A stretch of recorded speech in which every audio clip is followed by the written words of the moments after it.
Alright, y'all. So, Brandon Tatum, listen, just stop, alright? Like I said, you know, I've watched you for years, alright?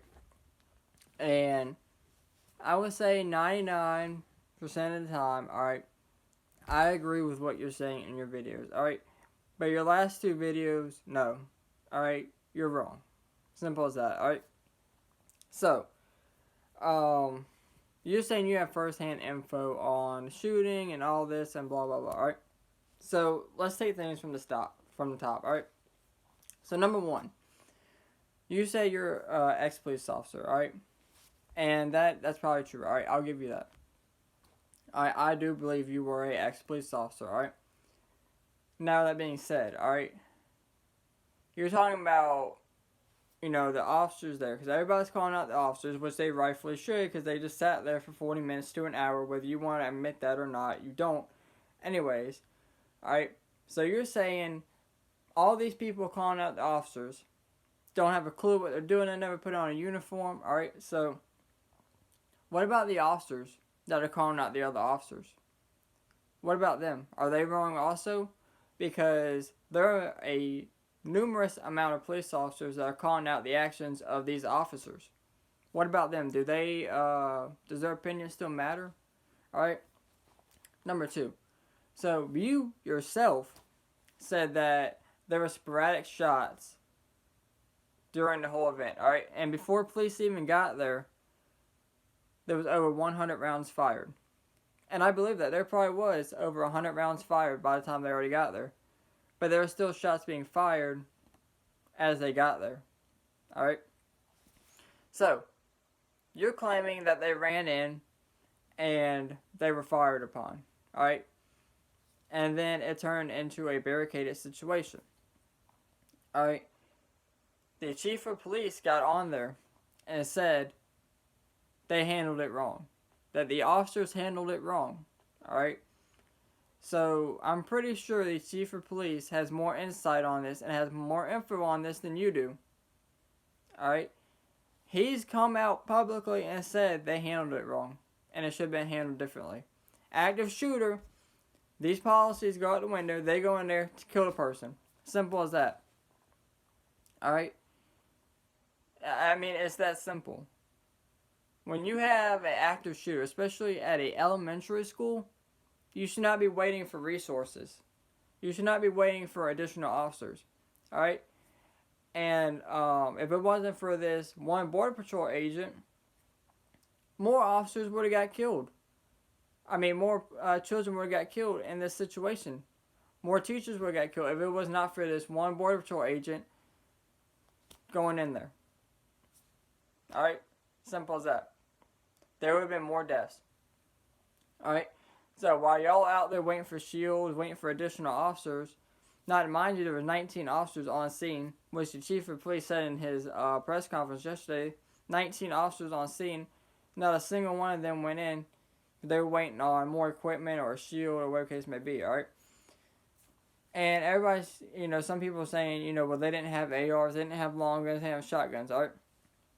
So, in today's world, most officers carry backup weapons like ARs and shotguns, alright? And everybody's talking about, oh, it's a small town.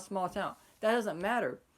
I'm sure out of those 19 officers, at least one officer had an AR or a shotgun or whatever the case may be. So you go in there. But even if you didn't, let's just say all of them have pistols. You got 19 officers there versus one person. One individual, alright? And then, Brandon was talking about, well, they can't just randomly fire, wildly fire, blindly fire. Nobody's telling them to do that. They themselves said they had the suspect cornered to one room and they knew where he was. Alright? So if they had the suspect cornered in the one room and they knew where he was, that's not blindly firing. Alright? You bust in there and you take down this person before he goes to another room. It's as simple as that. Alright? And you yourself, Brandon, you said all the kids were probably already dead by the time the officers got there, right? Alright? So they had nothing to lose. Go in there and take care of the suspect before he moves to another room and kills more innocent children or teachers. You don't wait, alright? Like, I don't understand what you don't get about that. It was 40 minutes to an hour, alright, for SWAT team people to get there. You do not wait 40 minutes to an hour. You go in there and you take out the threat. Simple as that. If you don't understand that, I don't know what to tell you. Alright, and like I said, your claims about, if you haven't been an officer, you don't know. If you weren't there, you don't know. You weren't there either. So, like, you keep saying you weren't there, you don't know. You don't know either, you weren't there. So your comment is backfiring on you because you weren't there. And then you're talking about, I know people there. That doesn't matter, so what? You know people there, big deal. Alright? Another thing I want to talk about. The officers that arrested the parents and tased the parents, alright? So, as an officer, you have a job to protect and serve the community, alright? So, they detained these parents. Unfortunately, some of them got tased, alright? They did that so that they would not get shot. That is part of protect and serve the community, right? But also, at the same time, if the officers would have been doing their jobs, the parents wouldn't have been tased or arrested or detained during the situation, which they shouldn't have been in the first place. These officers should have been in there doing their job. Alright?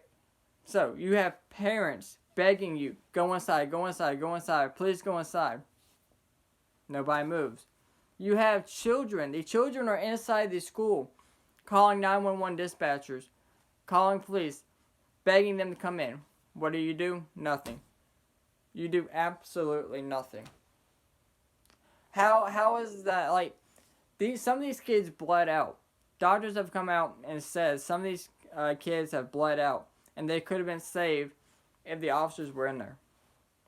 Some of these kids could have been saved if the officers would have went in there. But no, they bled out. How do you think these kids felt? Their last minutes, they're out there bleeding out on the floor. Alright? They're begging y'all to come in. Their parents are begging you to come in.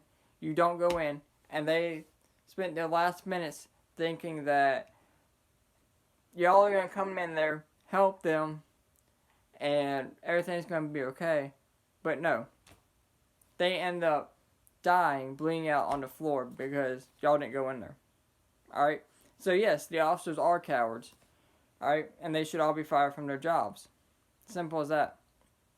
If you can't go in there and save children that are being killed by a mass shooter, like, these are elementary kids, 4th grade.